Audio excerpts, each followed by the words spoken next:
Joining us right now is Florida Republican Congressman Mario Diaz-Balart. Congressman, thank you very much for joining us this morning. Your reaction to this terrorist attack this morning in Brussels? Well, it's obviously a very tragic day, but it should be a reminder that fundamental Islamic terrorism is not going away. It is actually getting stronger. The policy of wishful thinking is not working. So we had the attacks in Paris, now we have this one. But we also have to remember, Maria, that we've had attacks here in the homeland, whether it's Fort Hood or the Boston Marathon bombing or San Bernardino. And what has been the response? The response of the United States, of President Obama, and frankly part of the world, is wishful thinking. You know, bringing James Taylor to Europe to sing We Have a Friend is not a policy to fight terrorism. Doing 20 airstrikes a day is not going to suffice to fight this very serious threat. So either we start taking this very seriously, or we're going to continue to see this escalation of attacks, not only in Europe, but again, we've seen a large number, we've seen what, half a dozen attacks recently in the United States here in the homeland. It just takes one big one, and we have to stop it before it happens. Wishful thinking is not a policy. We have to go after them wherever they are, right, so that we can avoid this continue to happen. Are you surprised that we haven't heard from President Obama yet? I know that he is in Cuba this week, but have you heard from him? No, President Obama is hobnobbing with an individual, a dictator, who has American blood on his hand and also, obviously, Cuban blood on his hand.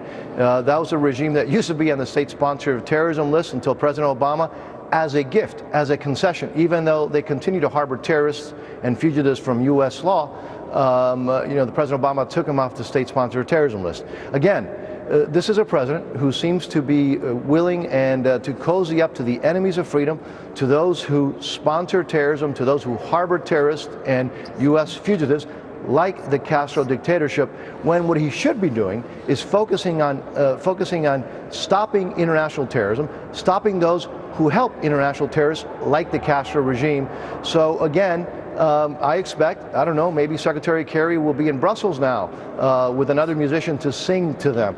Look, this is a war against our civilization. Right. This is fundamental Islamic folks, radicals, waging war. We have to take the war seriously, take it to them. Until we do that, we're going to continue to see this type of terrorist attack. What do you think, Congressman, needs to be done here in the U.S.? You obviously don't think the U.S. is doing enough internationally, but domestically, I wonder this reminds us, what's happened in Brussels, of how vulnerable we are. As you say, we've had our own attacks here in the United States.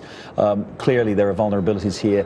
What do we need to be doing from a law enforcement perspective? Do we need to be more aggressively surveilling, communities, people who could be terrorist threats? Do we need to do more about protecting our borders through changing our visa rules for people coming into the country? What does the U.S. need to do to keep us safe? Everything we can while still protecting individual liberties. But I think the key is this.